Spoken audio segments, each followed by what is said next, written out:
Hello everyone, good morning. एक नया part grammar का लेकर आया हूँ आपके लिए।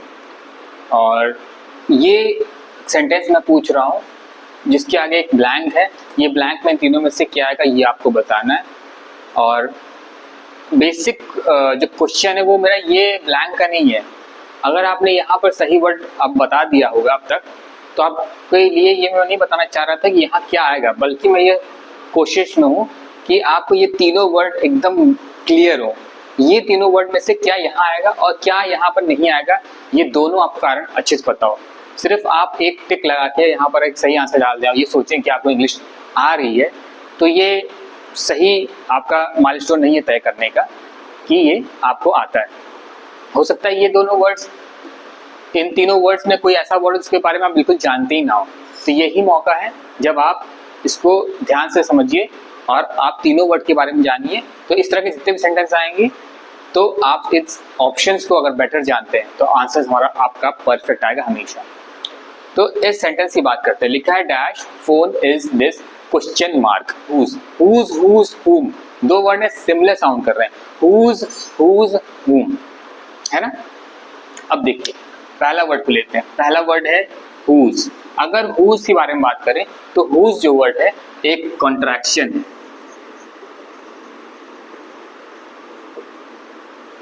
हुज जो वर्ड है एक कॉन्ट्रैक्शन है। कॉन्ट्रैक्शन वो वर्ड्स होते हैं जिनको हम जोड़ देते हैं। दो वर्ड्स को हम जब जोड़ देते हैं वो कॉन्ट्रैक्शन बनते हैं। और ऐसे वर्ड ना देखने में बड़े अच्छे लगते हैं, कॉम्प्लिकेटेड दिखते हैं, तो लगता है कि ये कोई ऑफिशियल बात हो रही है।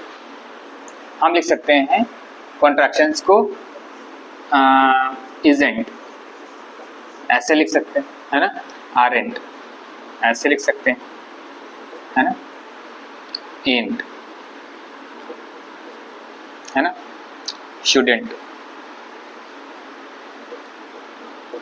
तो ये सारे वर्ड्स कॉन्ट्रैक्शंस होते हैं। अगर इनको खोल दें, मतलब फुल फॉर्म में डाल देंगे, तो लिख देंगे इज नॉट, ये हो जाएगा आर नॉट, ये हो जाएगा एंड नॉट, ये हो जाएगा शुड नॉट। इसी तरह अगर इसको फुल फॉर्म में लिख देंगे हु इज, हु इज। तो यहां अगर डालेंगे first option who is phone is this, गलत सेंटेंस। कौन है ये फोन, ये तो हम बोल नहीं सकते, सेंटेंस बना ही नहीं। ये फोन कौन है? फोन तो एक थिंग है, एक नॉन लिविंग थिंग है, तो एक वो प्रोडक्ट है वो, है ना। उसके बाद तो ये ऑप्शन तो नहीं आने वाला, तो हमारे ये तो गलत है। सेकेंड, अच्छा ये थर्ड पे आते हैं, क्योंकि दोनों वर्ड मैच कर रहे हैं तो आप कंफ्यूज ना हो, इसलिए हम थर्ड पे आते हैं। तो पहला तो गलत है, हु इज तो नहीं आएगा, तो हुज तो नहीं आएगा। अब क्या आएगा? हुम। हुम क्या है? हुम जो है एक ऐसा वर्ड है जिसका इस्तेमाल हम करते हैं जब मैं, एक और व्यक्ति, किसी तीसरे व्यक्ति के बारे में बात कर रहे होते हैं, है ना। तो ये जो हुज हुम है, ये एक तरह से WH वाले जो वर्ड्स होते हैं ये इंटरोगेटिव होते हैं,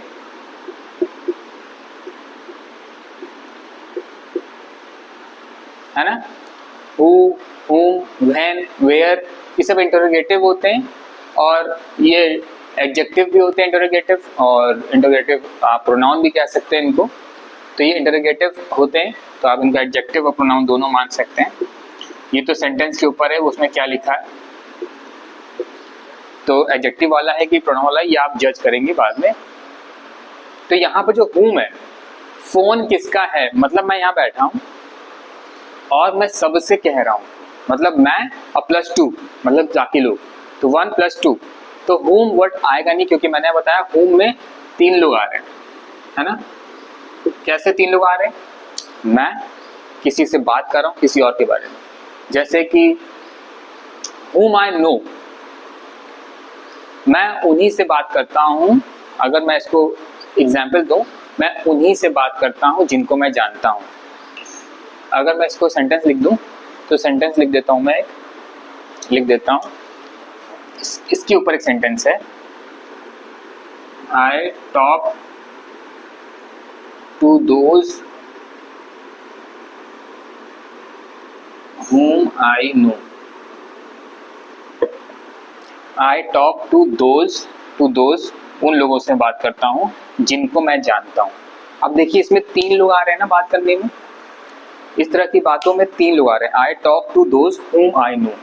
whom का इस्तेमाल कब किया मैंने तब किया जब मैं बात कर रहा हूँ मैं प्लस कोई और है, किसी तीसरे के बारे में बात कर रहा हूँ, तो वहाँ पर whom आता है, इंटरोगेटिव एडजेक्टिव या प्रोनाउन ले लीजिए। अच्छा, तो हमको ये क्लियर हो गया है कि ये whose मतलब who is वाला whose तो नहीं आएगा और whom भी बिल्कुल नहीं आएगा। हमारा ऑप्शन एक ही बचा, यही सही ऑप्शन है, तो यहाँ पर आएगा whose। अच्छा देखिए यहाँ पर मैंने आपको बताया था सेंटेंस को अगर कंप्लीटली लिखना है आपको सेंटेंस, तो लास्ट में full stop, exclamation mark, question mark होना ही चाहिए एंड करने के लिए कि हमारा सेंटेंस खत्म हो रहा है। दूसरा, सेंटेंस के बीच में कोई कैपिटल वर्ड नहीं आना चाहिए अगर वो नाम ना हो पर्टिकुलर किसी का। और तीसरा, पहला वर्ड जो भी लिखे उसका पहला लेटर हमेशा कैपिटल से होना चाहिए। तो यहाँ पर देखिए W स्मॉल में है, मगर जब आप आंसर में लिखेंगे तो आप उसको कैपिटल कर देंगे। whose phone is this, यही सही सेंटेंस बना हमारा। whose का मतलब होता है किसका, है ना, किसका फोन है ये। और whose का देखिए 2 लोग के बीच बात हो रही है ना, 2 लोग के बीच बात हो रही है, ये भी 2 लोग के बीच बात हो रही थी। बट who is कौन है, तो फोन कौन है हम नहीं बोलते हैं, इंसान कौन है या जानवर कौन है, मतलब जो लिविंग थिंग होते हैं उनके बारे में हम एक्चुअली बात करते हैं, है ना, ह्यूमन बींग्स। तो उसके बाद whose जो आया उसमें 2 लोग की बात है, कोई पूछ रहा है कि ये फोन किसका है, वाकई में 2 लोग के बीच हो रहा है कॉन्वर्सेशन। अब पूछने वाला तो एक ही हो सकता है, सुनने वाले हो सकता है 10 हो, 20 हो या 2 हो या एक ही हो, तो 2 लोग इन्वॉल्व इसीलिए हो रहे हैं क्योंकि बोलने वाला एक है और सुनने वाला है, तो 2 लोग आ रहे हैं, बोलने वाला और सुनने वाला। तो इसीलिए whose आएगा क्योंकि 2 लोग हैं। whose phone is this is the correct sentence। तो आप इसको नोट डाउन करिए, ये हमारा सही सेंटेंस बन गया है। और ये इंटरोगेटिव एडजेक्टिव या प्रोनाउन है, इनके बारे में हम डिटेल में बात की। जैसा कि सेंटेंस मैंने शुरुआत में वीडियो को बताया कि आप महज ऑप्शन लिखने से आपका सेंटेंस सही हो जाएगा तो बहुत अच्छी बात है, बट उससे भी अच्छी बात ये होगी कि ऑप्शंस को आप अगर अच्छे से जानते होंगे तो आप समझ लीजिए आप कमांड करते हैं उसके ऊपर, है ना, आपको बोलने में कभी दिक्कत नहीं होगी, कौन सा वर्ड कब इस्तेमाल करना है इसमें कोई दिक्कत नहीं होगी। तो इसको नोट डाउन कर लीजिएगा, मैं फिर ऐसे एक वीडियो आपके लाऊंगा।